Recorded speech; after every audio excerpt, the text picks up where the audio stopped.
Welcome in to the channel Tennessee podcast. It is March the 9th, 2026. The SEC tournament is on deck for the basketballs. The baseball team gets a series win over Wright State. Tennessee Tech comes to Knoxville for SEC play arrives at Georgia.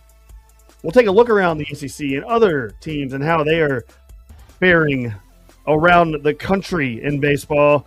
Alante Taylor is headed to my beloved Tennessee Titans for a 3-year, $60 million, $42 million guaranteed, as NFL free agency is up and running, my friends. But let's talk, man. Let's talk. But before we do, let's get a word from Scott from Southern Turf. Springtime is around the corner. Get your kids off their phones and outside. Artificial turf is always best for those muddy paws, practicing your chipping and putting, and all-around aesthetically pleasing look. Call or text Scott at 704-960-2651. He's local to Knoxville and all surrounding areas. What's up, Austin? How are we doing? Let's get this show started and a rocking and a rolling. Where do you want to start first? What's on your mind first? Because we got several topics here we can get through. So do you want to talk about why the baseball team's ass or the basketball team's ass? None of them are ass. That's annoying as shit. I know. I'm playing. We're not ass. We're just what? It wasn't a fun Sunday or Saturday for the most part, but whatever. If you consider the baseball team and basketball team ass, then I really would love to really consider to see what you consider actual ass. It's like, I'm sitting on it, but we're talking about the Tennessee Titans. Ass, that's ass. Being 12-4 to start the season off in baseball and about to go into the NCAA tournament again. Okay, I will be frank. So far, our bats are ass. They rank last in the SEC in basically every hitting stat, and we play in the freaking stadium that's referred to as the best hitting stadium in the country. It's just that's mainly. I get what you're saying. I'm pretty happy with the pitching though. I get what you're saying. We were talking about this before we got on air about how everything just seems kind of blah at the moment. But you can't sit here and say this is ass. Like, it's not. People would kill you. Okay, I'm joking. But I get what you're saying. I know. In basketball, listen, we don't look okay, if that makes any sense. Like, I don't feel like the team is. I know some members of the team were sick. I know we're without Nate Ament. We're beat up all over the place. We need rest, honestly. I mean, well, we just played Tuesday, and we didn't have to play that hard against South Carolina. I don't really see why we'd be that dead tired. I mean, we used to have that old thing we used to say about our teams was, well, Rick Barnes runs his teams into the ground, and they're not good in March for that reason. But that argument kind of died with the last two squads who played the best basketball of their seasons in March. So it's odd. I don't know what to really make of this team at this moment. I mean, I do, but I don't. If that makes any sense. 100%. I know what their ceiling is. I know what their floor is. What am I getting in the NCAA tournament is my only question. You're gonna get we don't know, and that's where your feelings come from. Of like, it feels that way, and it's understandable because a lot of the fan base I think does feel that way. Of like, man. Because you said it earlier in the day-to-day, you come from, say 2022, you had the football team, and it's just like you're on like Mount Everest of a high because you're like, oh my God, football's back. Oh my God, we're beating Alabama. Oh my God, we're beating these teams we haven't beaten so long. And then you have 2024, where we win a national title in baseball. We are still good in football. I mean, we're still good at football, but we're at a point in football where all right, this train looks like it's starting to get a rolling here. And then the whole Nico thing happens and it blows up in our face. And then I think, honestly, to tell you the honest truth, and people can say that it is when Tony Vitello left, but I think it's when the whole Nico thing started to happen. it just left a sour taste in our mouth. Everyone got angry. Everyone got pissed. And it was just like he was in here and the possibilities were looking pretty good. And then he just up and leaves like a loser. And I think that's where it all started. And then other things started to happen with Tourney going to the major leagues, which who the hell can blame him, dude? You're going to the one of the best franchises in the world. And then that kind of starts a snowball. And then it's just ever since the Nico thing happened, Joey gave us some great moments, some very exciting moments, but it was never the 8-4 was kind of disappointing in our eyes because we have hit that high of 22, 23, and in 24 where sports are going pretty good. But then you got to think too as well. You're sitting there and you have this team with Zakai Ziegler and Jemai Meshack and all of those dudes that were together for so long. They're gone. And you have to start a whole new team. And it's just like, it doesn't seem as fun because it's a whole brand new team. And it's just, they don't have the chemistry as the old team had. You were used to having like, oh, this team can make a run. And then all these things just kind of start to happen. And I get what you're saying when you're like, oh my God, we're ass and everything. And I get that was a kind of a sarcastic comment, but at the same time, it's like, that's where the feelings come from. I believe that's where I think they come from.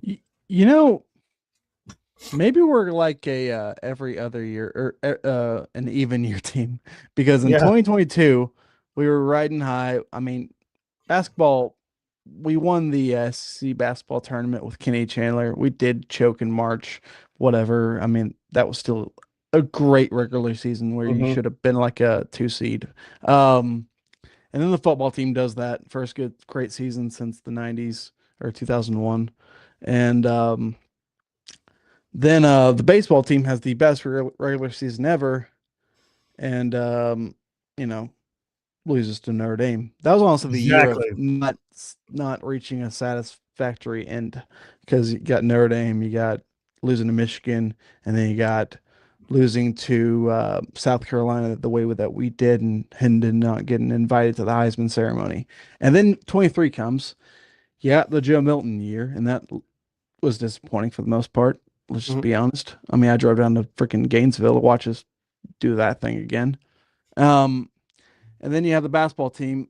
Didn't have that bad of a year, but then Zakai gets injured late in the year. You do win a couple games, but overall that season was kind of viewed as I don't even know. It was kind of like a weird spot year where you just had to look forward to next year at that point. And then the baseball team, well, they actually reached a very low point. I remember they lost like the first 2 series and they lost Tennessee Tech in the midweek, and we were sitting at a spot where at that moment we would not be in the tournament if it started that day. And this was May, I think, or late April at least. And then we had that comeback on the 9th against Vandy, go and kick their ass the rest of the series and get a little stretch going. I think we won like 3 series in a row.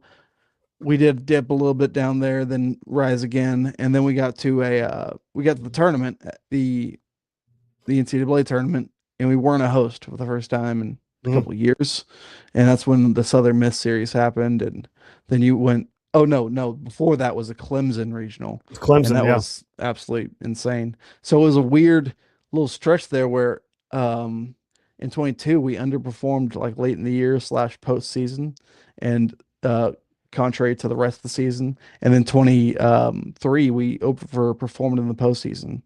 And then 24 happens, and it's like, whoa, national champions, Elite Eight, Dalton Connect year, and the playoff. So maybe it's just maybe we're gonna dip down every other year, but you might play like hell in the postseason. Who the hell knows? Well, and it does. Everyone was such on a high that year. Like everything was going and booming and bursting from the seams of like excitement. And so when you get to that high, you get to the top of the roller coaster and you come back down a little bit, people are gonna be like, oh my God, everything sucks. It doesn't suck, guys. Chill out. Like this fan base, like, and I want to go on a little rant, not a little like a rant or anything, but like we mentioned this, I think it was on the last podcast. I think it was on the last podcast where it's like, dude, our fan base has gotten to a point where it is so it's annoying now. Like they act like and like I've said it 1,000 times. I'm as critical as they come. You're more of a I wouldn't say sunshine pumper, but you're more of a like you're more positive than I am when it comes to things like this. Yeah, like if we win a couple games in Nashville, I'll be hyping you up for a Final Four. Exactly. Yeah. Yeah, I exactly. okay, my thing is always the glass half full. I can acknowledge the other side of the glass, but also Mhm. I can really hype up the positive side of Yeah, yeah. the glass of So, water.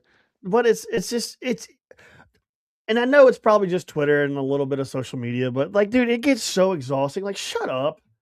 Like, you act like our baseball team is 4-12 and not 12-4.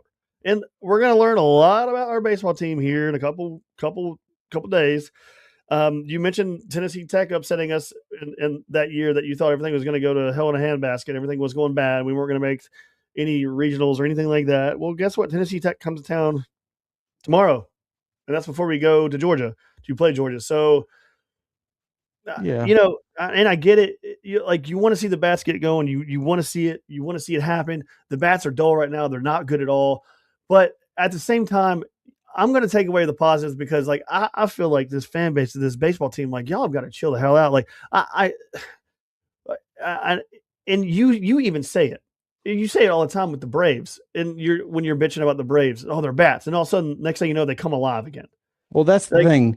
That gets me kind of calm about it is everything usually comes to an average. Like it these does. guys are playing absolutely awful right now. But they are good hitters. I know that. Most of I them, know. this isn't their first year as a starter, at least for the majority. And so it all should even out and they should go through an insane stretch just Mhm. to die out completely in the postseason. Well, our buddy Trayvon, he tweeted something out earlier today, and I want to read it. He says just something to think about with Elander. He's having to navigate all new roster limits and changes that weren't in place before. There's a lot being there. There is a lot to being a first year head coach and having to also manage new rules. I think he should get a lot more grace than is being given by some so far from our fan base. It's going to be harder going forward than it used to be. And he's right because you can kind of see it now. The playing field is with the new roster limits and rules. It's kind of like the NIL, like in football. Everything's kind of closing in and it's getting more tight knitted with like the teams that aren't as historically great or good. Like you see like teams like Indiana and like that. These teams that were consistently just terrible, awful. It has closed the gap. These new rules in college are closing the gap between these, and especially in baseball, these mid majors and these powerhouses. But I just think he's right. Well, Like, what is what would it, you think about that it quote? is it like that? Is it like these teams are way better like these Kent States, are they like way better than they used to be? Or are the top teams just not in sync at all and they are a little worse than they used to be? I think I lean with like our team, a lot of them haven't played with each other for much. I mean, Exactly.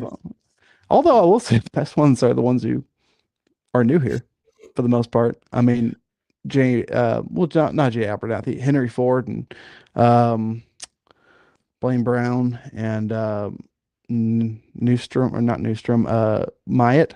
They're My all in their first year here and are doing pretty good. I mean, Henry Ford's by far the best hitter on this team so far, which we expected. He was the most experienced most talented guy in your on your team, arguably, at least proven talent wise.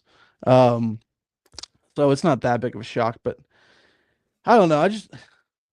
You really wanted more from Levi Clark so far, and I think you will get it. I saw a lot of good from him in Arlington, but I will say our guys just are hitting the ball hard to gloves. I feel like And they're not seeing it well. Like they're not seeing it well. I feel like the whole team's not seeing it well right now. Like they're just not seeing the yeah, ball well. It's really weird. Like yeah, I think I'm not too panicked. I honestly, no, I'm really hoping that they go to Georgia and just hit the lights out because I think a change of scenery, maybe having people yell at them, maybe not having everything as routine as it is here, maybe just that little shakeup could wake them up in a way. you know what's weird about Tennessee teams that I've noticed? and they've done a whole lot of winning, of course, in Lindsey Nelson Stadium. But I feel like when they go to bigger ballparks, they play well. Would you agree with that? Like, I feel they play well when they play in bigger ballparks, and like a change of scenery, like you said. It's like different for them. It's like almost in a way it like motivates kind of. I don't know if that's correct. Like I'm saying, I've saying definitely that right, seen them but play worse at times, but I've seen the better too. It's weird. yeah, Like last year, Arkansas. I mean, we didn't play that bad, but we got swept in the regional or super regional, and LSU. And you're talking about bigger ballparks. I mean, ours is the fifth biggest in college baseball, so it's not even that anymore. Oh, you mean like well, bigger outfield? field wise, yeah, that's not even close. Yeah, I'm talking about like bigger fields. Like it feels yeah. like I thought you meant like environments, yeah, but I but feel then like again, being on the road is way different. yeah. But I mean, well, it'll like you said, it'll all like even out. Like it'll all come. Uh, I just I need don't that I don't. moment for this to It, feel like Tennessee baseball. Is that so much to say? Like no, it's I not. think But and you last have year had me wanting for it a lot too at times. well, So it's okay, not like but it's like just Tony. that's what people. Okay. Thank you for bringing that up. Is you say Tony Vitello, but people forget Tony Vitello was here last year, and we ended on a really bad sour note. Like it was not good. Like we were not a good. We were a Into good the baseball team. season. Into the The season, we lost. postseason was probably the best. At least that Well, one weekend. yeah, but what I mean is like you ended the season on a 5 series losing streak. Like it's just it wasn't good, and people can sit here and say what they want, but like we've lost. Yes, we lost series. Oh my God, hell's freezing over, and we've won every no series since then and before then. And we're only 15 games in, 12, 13, 14, 16 games in. And we have Tennessee Tech come in, and we'll see how that goes. Tennessee Tech is never an easy out.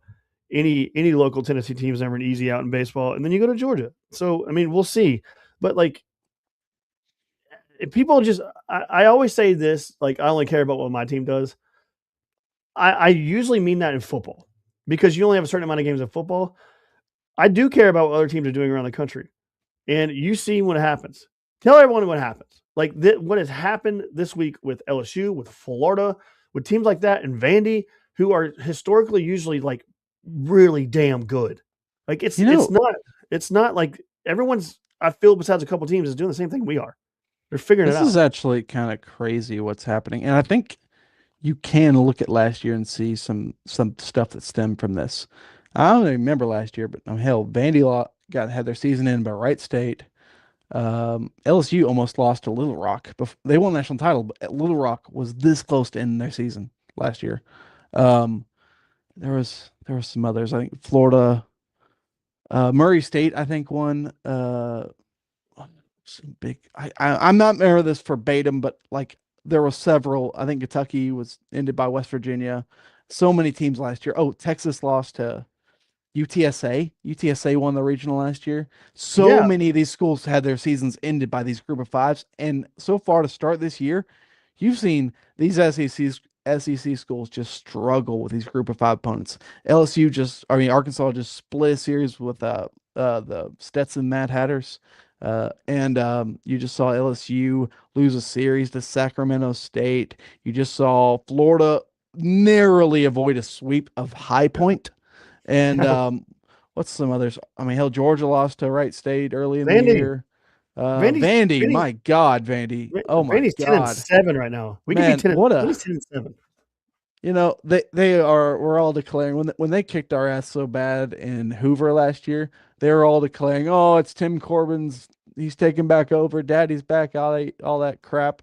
And then they go and lose to Wright State in their own regional, and now they look like the worst team in the Southeastern Conference. It's absolutely hilarious. I know I'm saying this right after they beat us on senior night in basketball, but who the hell cares? I mean, let's be real here. Hey, we're still in the top 25 somehow. Do you see that?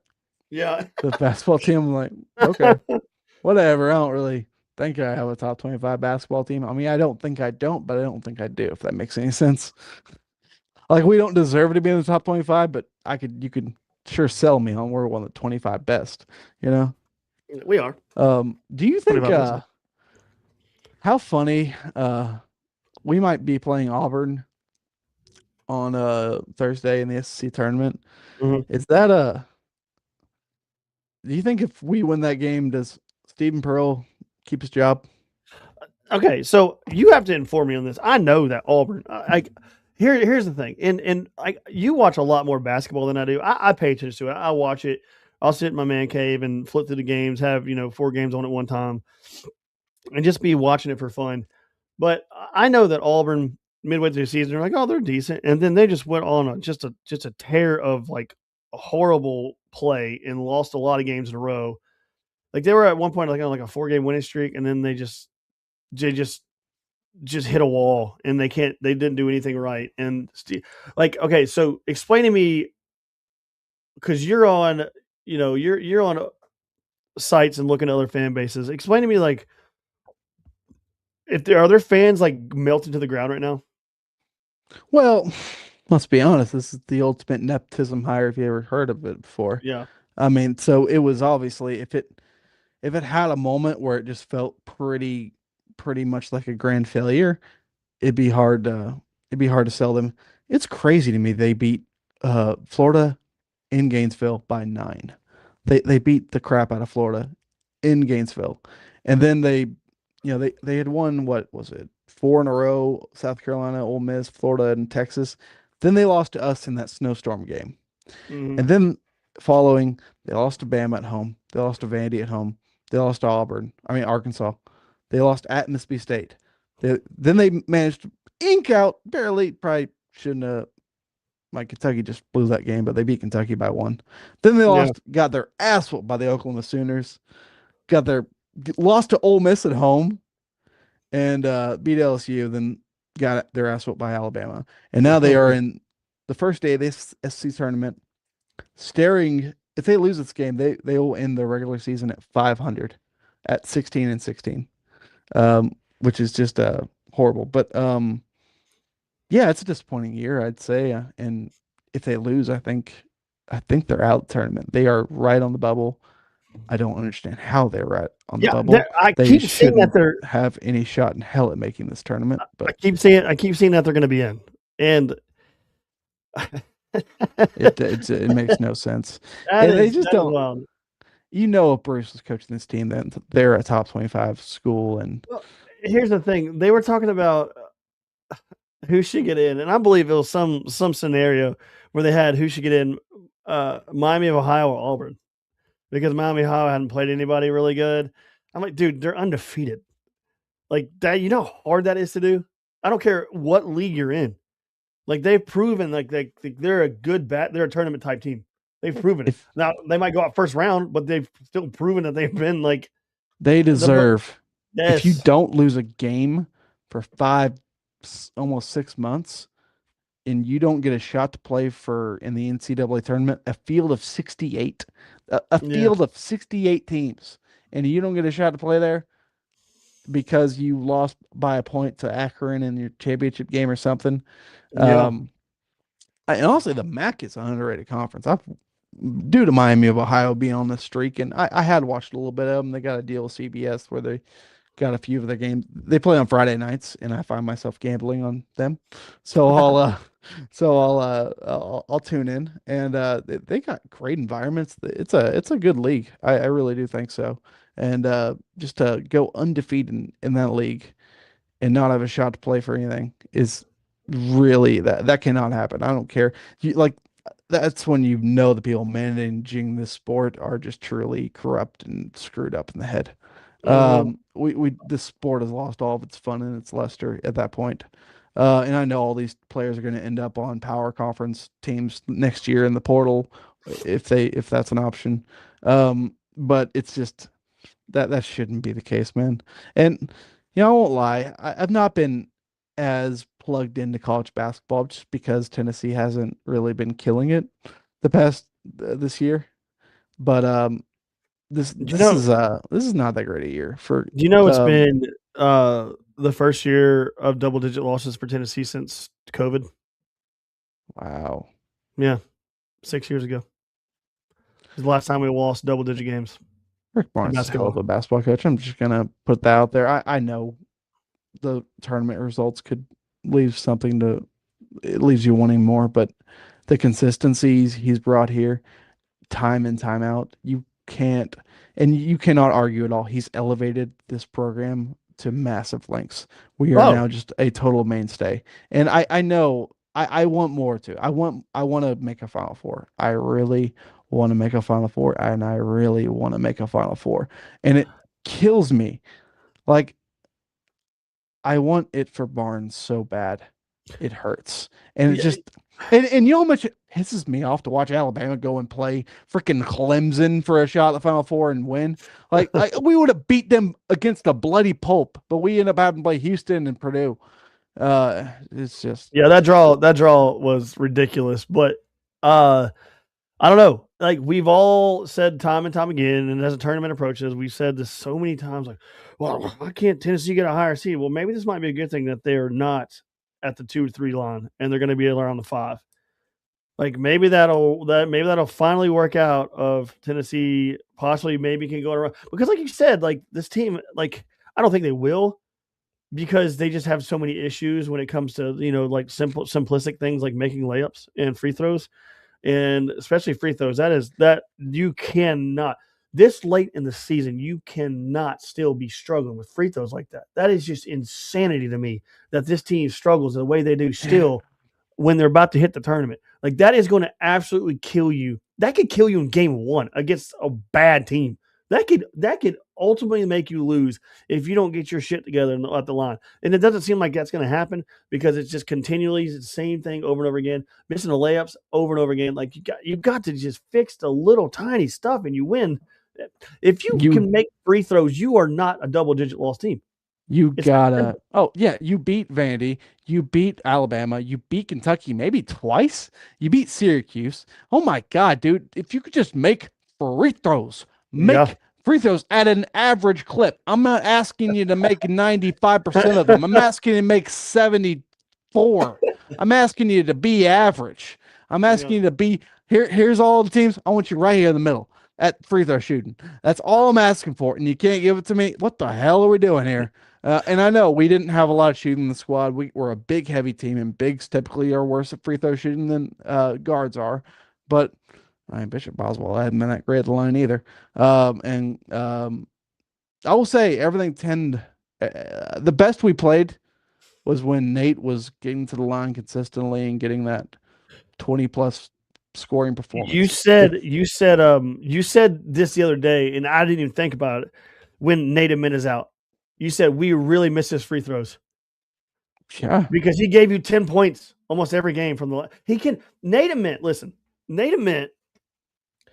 It took him a minute to get going, but man, you 100% noticed Nate Mint is not there down the stretch when you're near a tie game because down the stretch, Nate Mint on second back half of the season, that dude would take over and get to the line. And he wouldn't take over by some flashy, just like dunk or get this team back in the game. Dude, he would do it from the line, slow the game down, and mess the other team's rhythm up. Because he's so good at drawing fouls. And I listen, I don't care about the SEC tournament. I don't care. I think this is the most irrelevant tournament of all time, and I don't want to see him play in this tournament. I don't want to see Nate Mint play in this tournament. Make him rest, get him healthy. You can tell he's been beat up. I feel like the team is beat up. I don't. I really wish this team would just get rest. Like I don't care about this tournament. Like I know players they care about it, but dude, in the Do you long run, think it it? doesn't matter. Do you think it really affects? Because I always went with that opinion, and then they proved me wrong last year by getting to the championship game and then playing their best basketball in the NCAA tournament. So Yeah. maybe it's just yeah, Rhonda Hartval's comments turnovers. Yes, the turnovers were so abysmal Uh-huh. Saturday. I will be honest. Saturday was the worst basketball we played all year. It's not even close. I mean, maybe Syracuse. That's the only time I thought maybe it was worse, but that was so bad. And you knew it right from the jump. They couldn't get a damn thing going. I will say, if you take anything good away from that game, Amari Evans played the best ball of his life. I think he was responsible for, I think like 3/4 of our points at one point. And I mean, late in the game, past halftime. Mhm. So you can take a lot away from that. I cannot wait to see what these guys look like next year. And I gotta be honest, like I, I'm not gonna lie to you. I gotta be honest, but Please that, be honest, sir. uh, but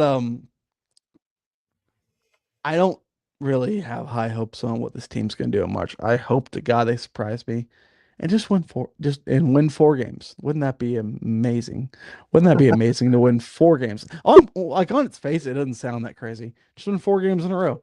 But it would be the greatest accomplishment in the history of this program if they won 4 in a row in March. But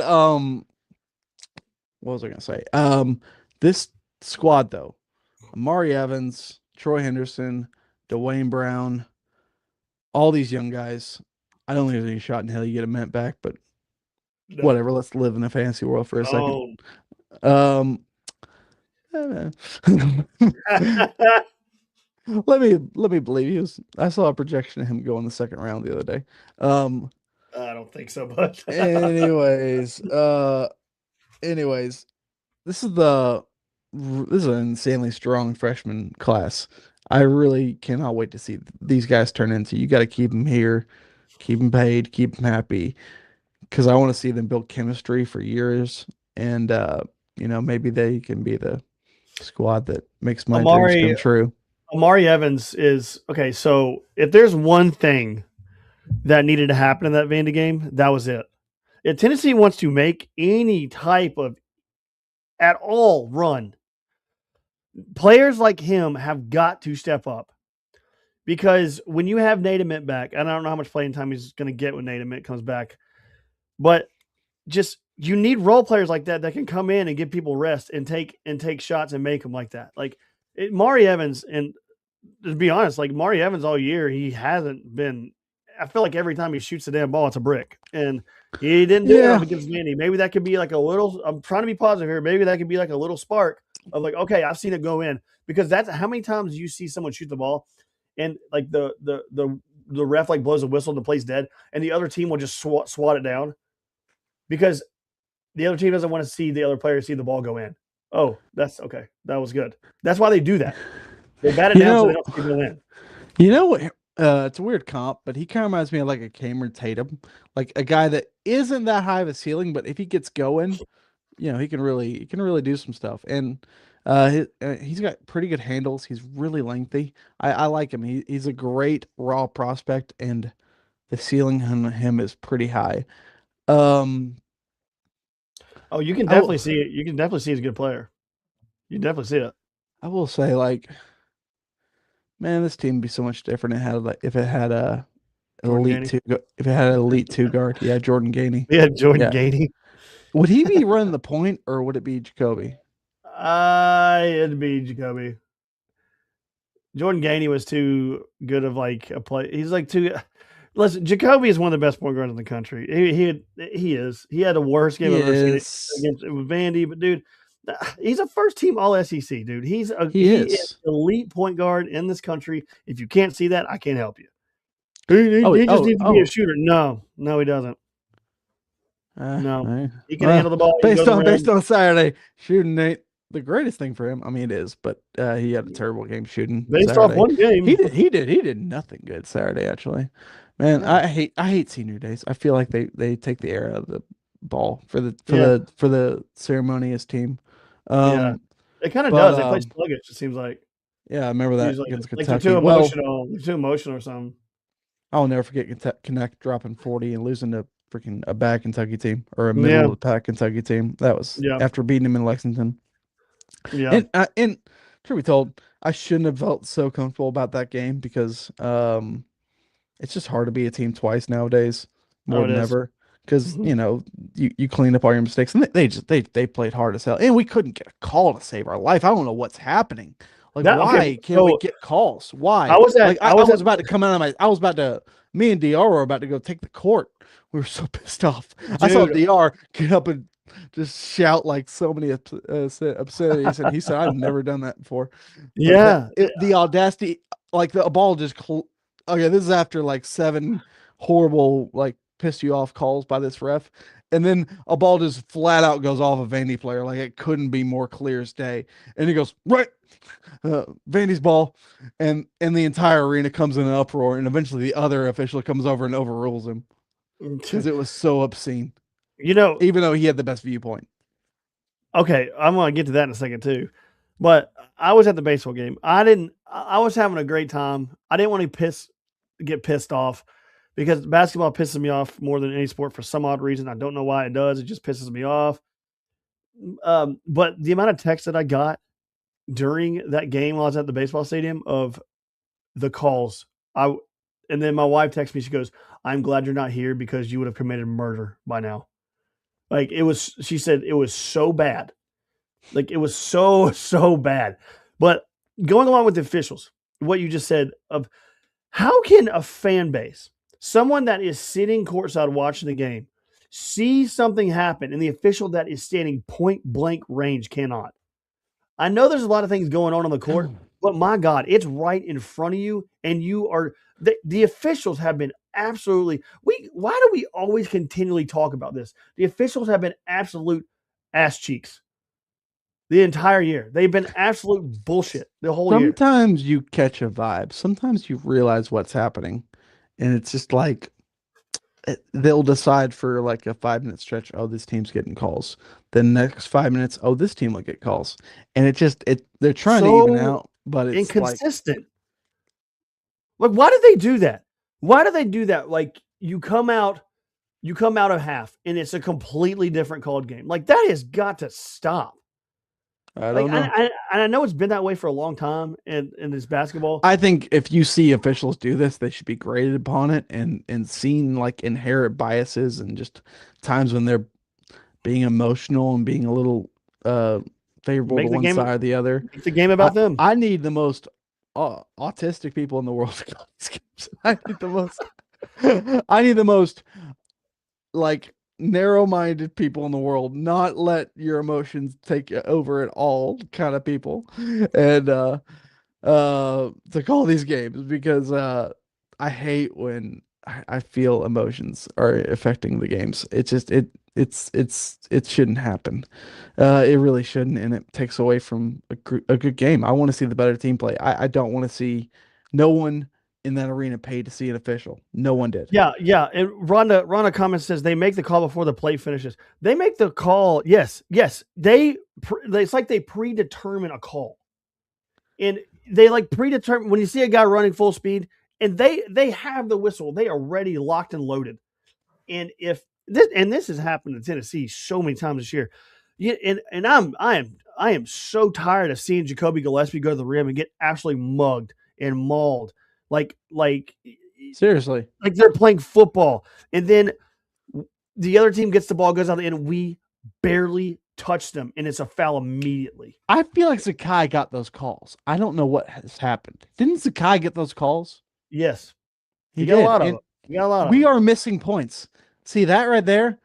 Those are 2 points we would have gotten last year that we didn't get this year. And you keep adding those up. You're short about 15 points in a critical game. You're right. And what it's even crazier is you say Zakai got a lot of the calls. Zakai didn't go to the rim half as much as Jacoby does. Jacoby attacks the rim. Zakai wasn't an attacker. He would go to the rim, but not as much as Jacoby does.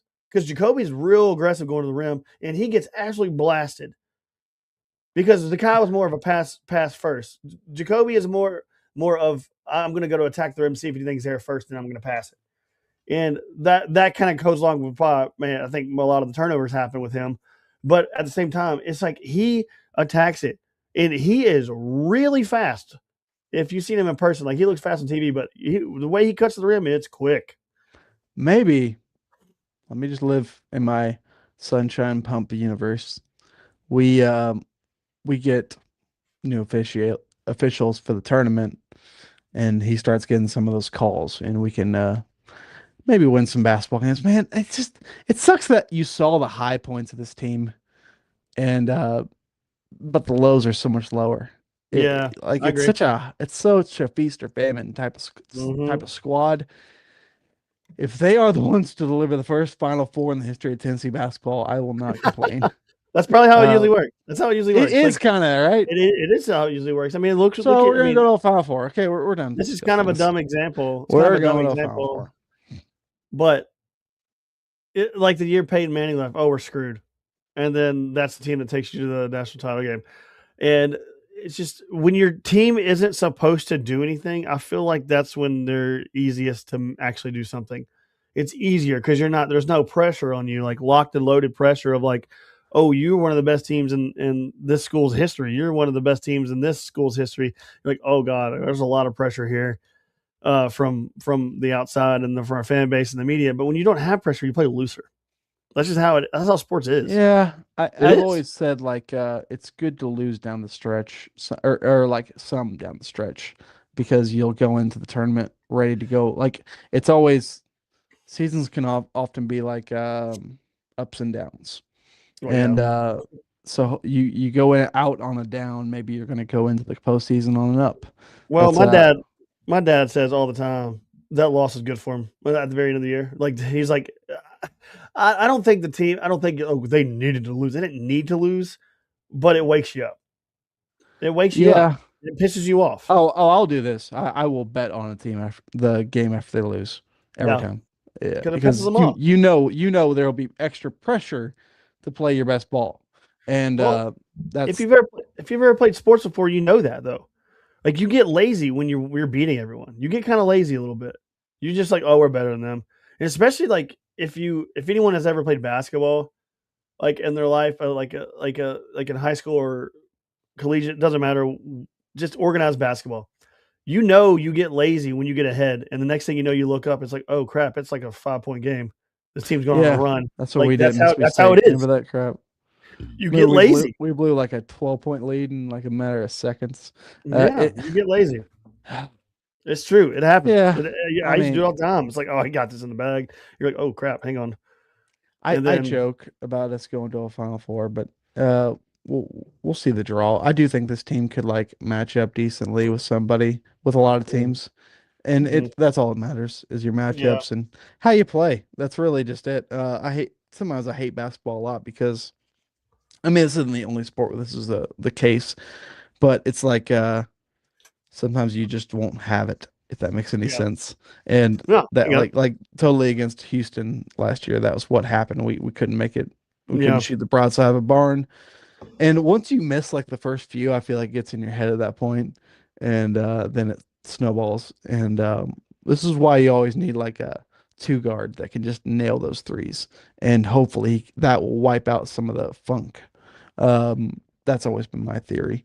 But this team has a great thing to lean on though, because they can just score down low if need be, which is I think what we should lean on in March. Yeah, I mean, we'll shine a little light. You want to shine a little light on I do college baseball, softball. I want to talk real quick. I do want to shine a little bit light of baseball here, but I know it's early. It's just we got the softball team is just unreal. Like if you're not paying attention, you don't like it. Just shut up. Like it's fun. If you've never been to a game, they're awesome to go to. They're it's a vibe. It's a complete, utter, just it's so much different from a baseball game. It's loud. It's crazy. It's everyone's up and yelling and screaming. So, shout out to the Lady Vols, dude. They just continue to do their thing, man. I freaking love it. It's fun as crap. And you know what's really fun, what's really cool is when you're sitting at the baseball stadium this past weekend, and the Lady Vols are hitting like walk-offs and stuff like that, you can hear the stadium down the street go absolutely ballistic. And everyone's watching on their phone and they're waiting because it's a delay. And everyone's sitting there watching on their phone, and you hear the crowd go, like you hear the roar of the crowd, and you start like, oh crap, something's about to happen. And then you look at your phone, and it's like a walk-off, and like the baseball stadium starts to cheer and go crazy. It's pretty neat, man. They're so close together. And you go, oh, that's what it's like to hit home run. Sorry, guys. Reese Chapman hit one this weekend. Mm-hmm. And Grimmer. And whatever. But yeah, go ahead with shout out to the Lady Vols. They've absolutely killed it. We'll talk a little college baseball. Then I want to get to the Titans because a former Vol went to the Titans, Alontae Taylor. So I want to talk about that too. But Yeah. go ahead. So I the SEC, man, this is a rough conference so far. It's kind of a Brutal. yeah. I'm really looking forward to playing in it though. I am. We open it with Georgia at Georgia. If you find a way to win in 2 out of 3 there, that is absolutely fantastic. I really want to see guys like Levi Clark come out of their slump there. That would just be so great to see. And I'm encouraged with the rotation. The rotation's been great. And Blanco's had his bad moments, but I mean, hell, actually, he had Wright State without a hit until like the fifth. So it's not even you can't be even that critical about that. But our rotation's been great. Georgia, pretty hard hitting squad, so you're going to need to lean on that pitching.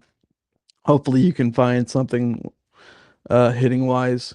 One thing I will say, this team's had a few decent scouts on starting pitchers. The ones with more like dirt on their knuckles, or the Arizona Yeah. State guy. Mm-hmm. We typically score the most in the first 2 innings. So hopefully you find something there with a couple of Georgia starters, and I guess try to win a game like we have been 4-2 or some crap. I hate not scoring a lot, but this is where we're at, and I just want to. If you can win 2 out of 3 there, that's absolutely fantastic. If you win one, I'm not even that mad. And then you open it with Mizzou. In this conference, it's kind of I don't know what to make a lot of these teams. Like Mizzou, they're having a good year, but they're still Mizzou and they haven't played anybody. But then we played nobody and struggled. So whatever. This happened to a lot of teams. So I cannot wait. Like we need to do just good enough to maintain our status in the top 25. Maybe go 3-3 in that stretch, and then you get the home series Easter weekend against LSU. And who the hell knows how LSU will do? But all I know is that ballpark Friday night on Good Friday will be absolutely freaking insane. I yeah, just well, cannot. It'll be our first true big time environment, and I think it'll be good for Missouri too. But I cannot wait to see it against LSU. That will be. mm-hmm. Oh, I think we get Vandy before that actually. So it's Georgia, Mizzou, Vandy. Which Mm-hmm. oh man, Vandy, and then you get LSU. Man, I'm just so happy baseball's here and it's ready to kick up in full steam. Agreed. SEC play, and I say that even though we didn't do that well in non-con, but it's just I'm sick of not knowing what we are. I feel like I'm still in kind of the dark on this team. So because even though you're struggling, and that's something you can talk about, you don't know until you're really in the thick of SEC play what you are, if that Yeah. makes any sense. Like you'll find Well, out what kind of team you got. And I'm so excited. But yeah, that and March Madness and got a lot going on right now. do you think I heard someone say, do you think it'd be just best for everyone if the Lady Falls denied a bid to the NCAA tournament? Who said that? A few people. I just don't think anyone wants to see them play basketball anymore. It's not fun. I'll tell you that. It's not fun to watch right Obviously, now. that's a joke, but man, I know. It's been bad. It's not fun right now. It's It been is. toxic too. Yeah, it's weird, man. It's a weird thing going on right now. I don't know what to really even think of it. But I want to close out the podcast. I want to talk about my Tennessee Titans and the free agency. Alontae Taylor. What do you think about Alontae Taylor going to the Titans? Because Tennessee Titans had $99 million to spend in free agency, and boy, did they try to spend it all today. And Alontae Taylor is now a Tennessee Titan. I'm actually going to buy that jersey. The new logo or new uniforms and everything. What kind of contract they signed him to? Alontae Taylor's got a 3-year, $60 million contract, $42 million guaranteed. Yeah, I'm buying that jersey because we haven't had a fall. He grew up in Manchester, Tennessee, right in between me and you, Nashville and Chattanooga. Total small town kid. I went to college with a girl who went to high school with him, and he thought he was a shit there, and he was. And loved him here. Pick 6 on Will Levis, and has been outstanding for the Saints. I love that guy, and I love that he's gonna be representing where he's from pretty much. He's a mid-state kid, a small town mid-state kid, and I love that dude. That dude, killed it in the Pruitt years and stuck through the Heupel and stuck along to play for Heupel that last year. I really, really hope the best for him, and that's awesome. Yeah, yeah. I think it's a great thing because we've always complained about like you want to put more Tennessee Vol fans into Titans uniforms. That's the way to do it, and not just putting random Vols on the Titans, but like he's a liked Vol. Like people loved him, And he's good. He's really good. He's a He's really not. good, That's really also good player. a side note. He's good at football. That might be another Yeah, little tidbit. yeah. And then the Titans signed wide receiver Wan'Dale Robinson from the Giants for 4 years, $78 million. That was a That's a Brian nice little, Dable special. yeah, but I mean he's a catcher, man. That man is he's a possession receiver. He can get open, he can catch balls. That's what you freaking need. And then Super Bowl Mitch Trubisky is a Titan. Mitch Trubisky, baby. Former number 1 overall pick. Was he number 1 overall pick? He's like number 2 or 3, something like that. Yeah. So you got him. You got Jermaine Johnson from the Jets, which is really good. But you traded Devondre Sweat. I think the Titans won that one. You got defensive line John Franklin Myers. He came from Denver. He's really good. Jeffrey Simmons was loving that one. And then they re-signed Morgan Cox, which was pretty. I like that one too. And the last Fulmer player left, and he's been that. It's been the last Fulmer player left for about 10 years. Yeah, they signed him. They re-signed him for a 1-year deal, which Robert Meacham retired. Long snapper, gotta have it. And then Cordell Volson signed a 1-year offensive line. It's kind of like a depth piece, whatever. But we'll see what the Titans do in the draft because now it's interesting because they got a proven good, wouldn't say great, but a solid wide receiver. You know more about him than you do anybody coming out. You got a solid wide receiver. You got 2 really good defensive players in free agency. 3 actually really good defensive players in free agency. So we will see what happens with the Titans because they're making some really good moves right now and with coaching and players. So the draft is not that long away, and that's going to be really interesting to see what other teams do. And Kenneth Walker went to the damn Chiefs. So they just keep – well, actually, they really don't have anybody to block for him because when Patrick Mahomes is making $500 bazillion dollars, you can't pay anybody anymore. So yeah, when you're making that Chris Collinsworth negotiated contract, it's just it's hard to build around it. Really takes up the lion's share, which is the beautiful thing about the National Football League and why it's such a good democracy because it never lets one team stack up too high, which is why I hate the LA Dodgers more than anything. Screw the Dodgers, man. Yeah. But next week we will have the Selection Sunday show before our podcast comes on air. Okay, so, real fast. Give me like one team you can say could like make a Final Four run. One lower level, like 4 seed or lower, like on prediction wise. Oh man, dude, I'll tell you one team I don't trust. That's Louisville. I don't trust them because I just don't think they have a complete team. They've got a couple good guards, and that's really about it. They don't really have much anything else. I think they're kind of overranked. But I'm trying to think, man. Nothing. What's yours? Because I don't. Nothing pops in my head. It's just a weird year for basketball. You don't have one. You asked a question and you don't have one. I thought I did. I was like, "Where is?" How the hell you asked a question with nothing in mind? I'll go. Good Lord, we should say something about this. That's all I thought. And then I thought, God, I know you bring up topics with nowhere to go. Okay. Give me 1 second. I don't really like any of them. I'm gonna be honest with you. Wow, it's a really top heavy year. Good night, ladies and gentlemen. No. The 5 seed or lower, I think has the best shot. Might be my Tennessee Volunteers. I mean, I guess you could 5 seed or lower.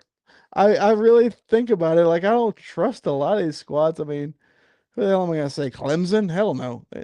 They quit. They didn't practice 1 week because they were so sad. Their coach literally said that they didn't practice North because they were Carolina, so sad. Oh North God, Carolina, no. Caleb maybe. Wilson just, I mean, he Yeah, just broke his thumb, their best player. So I'm not yeah, believing in them. NC State, I mean, Will Wade's dangerous, but that team loses any big game they play. So yeah. honestly, could Well, Kentucky scare anybody? no, Is that a weird team that could though? They could beat no, anybody though. They could no, beat anybody. no, You gotta give them that. You gotta give them that at least. no. Um, They are not Missouri does good. have a lot of bigs. I Yeah. guess that's a. Let me think. Gotta get to the hour. Well, we'll Uh, no, we don't. No, we don't. We're running dry here. yeah, I should have wrote something down. We'll have a bracket to talk about to break down next week, which is fun. Which is I love it. I freaking love breaking down the bracket when it comes out. It's like one of my favorite things. I'd Like have so just much to say about college basketball right now if Tennessee talking was about better. talking about it. Yeah. But anyway, I well, would I be mean, watching it religiously. yeah. All right, but we'll do it again next week. We'll have a bracket to break down. Thanks for everybody that listened and commented. We will do it again next week. Good night, go Vols, and God bless.